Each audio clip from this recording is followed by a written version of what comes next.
Let's solve homework exercise number 23 from section 9.3.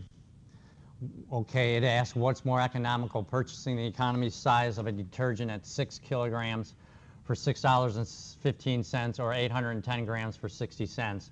Now notice, we're doing the cost per gram. So what we're going to do is we're going to have to convert the economy size of kilograms to grams, so we get everything in terms of money per gram, okay? Because that's what we want in each one, the amount of money per gram.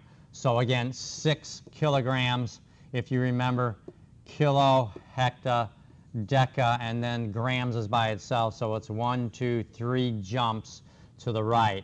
So 6 kilograms, the decimal starts to the right of the 6, 1, 2, 3. So we'd have to add 3 zeros, so that would be 6,000 grams, okay? So 6 kilograms is the equivalent to 6,000 grams for the economy size.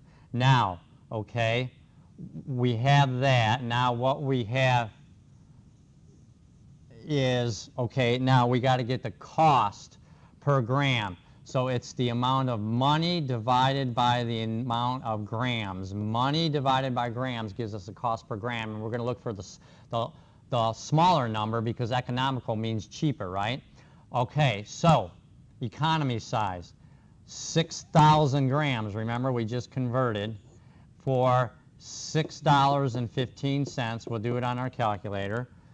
And then, oh, I'm sorry, money. Yeah, be careful.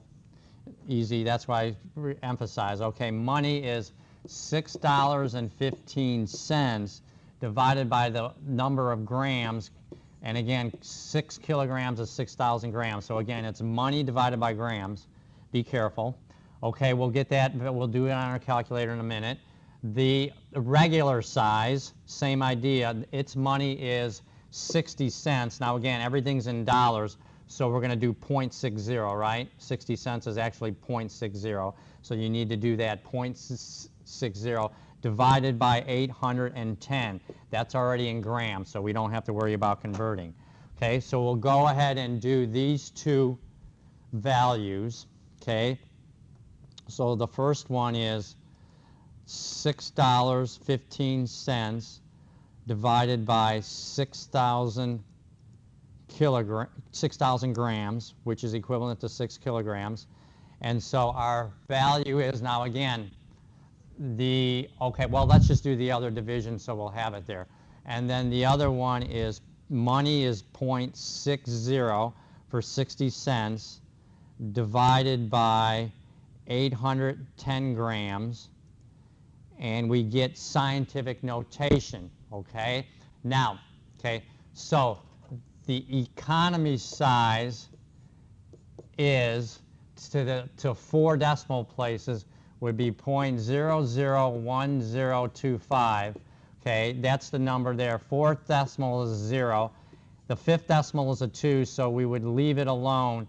So it would be 0.0010. Okay. The regular size is 7.4 times 10 to the negative 4. E to the negative 4th means scientific notation times 10 to the negative 4th. So we would move the decimal over 4 places, 1, 2, 3, 4.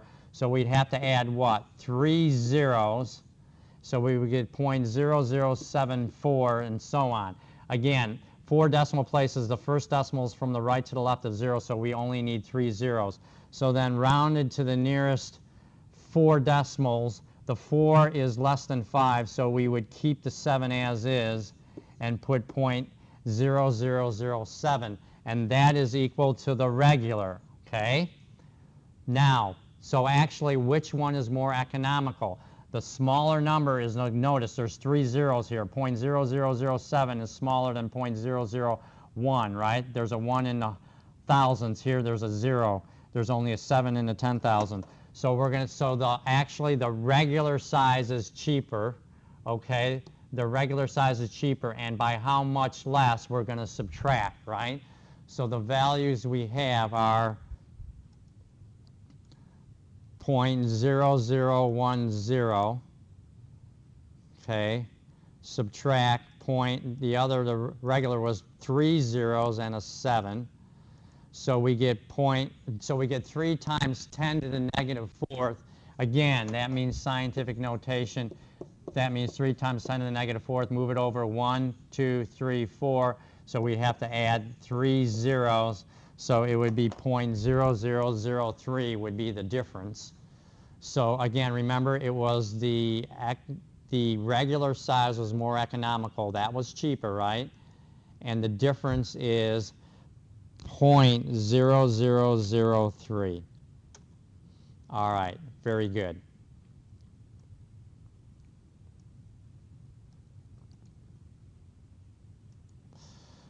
Number 24, for each kilogram of a person's weight, 2.5 milligrams of a drug is to be given. What dosage should be given to someone who weighs 102 pounds? Now, it's based on kilograms, so we got to do what? First step in this problem would convert pounds to kilograms, and notice they tell you use 1 pound is approximately 0.45 kilograms. Okay, since it's based on kilograms, we got to convert pounds to kilograms. So 102 pounds.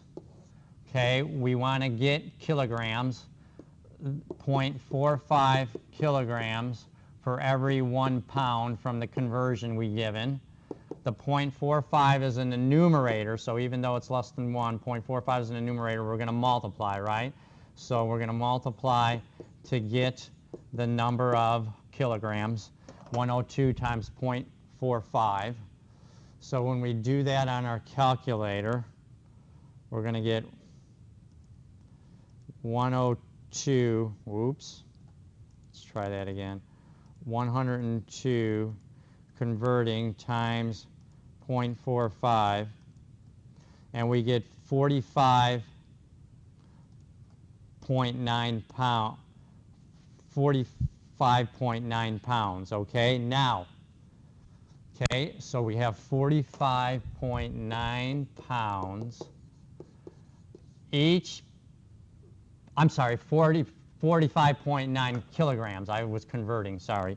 So 45.9 kilograms. We converted to kilograms. We did it correctly. Now, for each kilogram, you use 2.5 milligrams of the drug. So this is just a multiplication. You're not converting. So for every kilogram, you're taking 2.5 milligrams. So for 45.9, you would just multiply by 2.5 for each of the kilograms, the number of kilograms, and that would give you the total or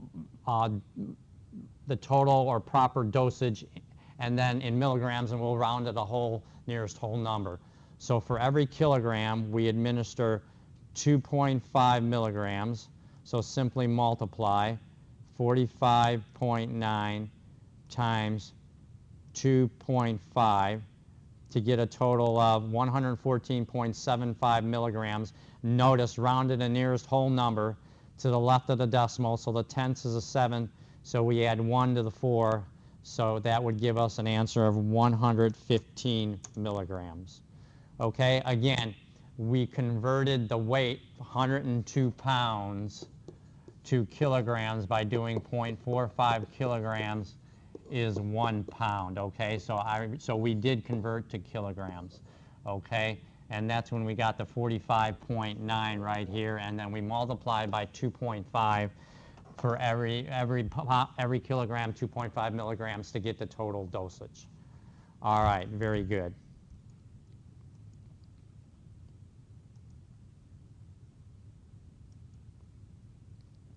Okay. From 10 degrees, 35, 45, 65 Celsius, select the best estimate of a Celsius temperature for a warm winter day in Maryland, and it is about 35 degrees Fahrenheit. So what we'll do here is we'll simply convert the Fahrenheit, the 35 Fahrenheit, to Celsius and see which one's the closest. So if you remember, we're going to convert to Celsius, right? We're given Fahrenheit. So the formula for converting to Celsius is 5/9 times the quantity Fahrenheit minus 32. So we're given 35, so we'll put that in. So C equals 5/9 times 35 minus 32. So the equivalent Celsius All right, we can do that all in one step on our calculator. I'm sorry, we'll just do it on our calculator. So 5/9 is, you can put in the fraction as a division, right? So I can just do 5 divided by 9, and then I need the parentheses. And then the Fahrenheit is 35 minus, in the formula, 32, and then a right paren. Oops, I put in 32 twice, but it's 35. There, that looks better. Yeah, there we go. All right. And we hit enter, and we get 1.66 Celsius. Now again, the closest one to 1.66 would obviously be 10 degrees Celsius, right? That's the closest we have, so that would be the best approximation. So that would definitely be the answer, the best, the closest to what we get. Very good. We're going to stop this session here. If you have any questions, send me an email at tswers@hodges.edu or call me at 239-938-7805. Thank you.